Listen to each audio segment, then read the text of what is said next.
Okay, so what I'm going to do is I'm going to show you how to select text on your Google Doc. So the easiest way, actually not, well, the easiest way is if you do have a mouse, right? So with the mouse, you can move your cursor and then you could left click and then just kind of drag the whole paragraph and then let go. So that's the easiest way to select text. But most of the time people aren't going to have a mouse and instead you're going to use the trackpad. So the best way to do that is to use both of your fingers.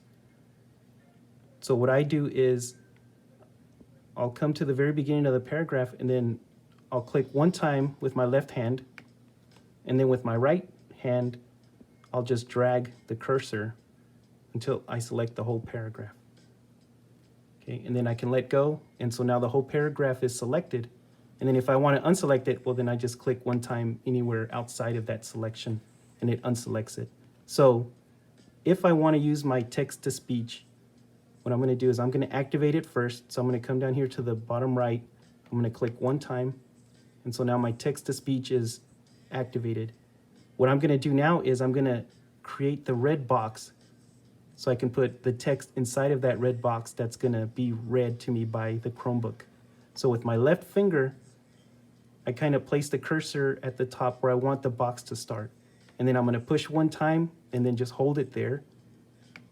Okay, so the red box turns on. And so now with my right finger, I'm just going to scroll to the right until all the text is inside the box.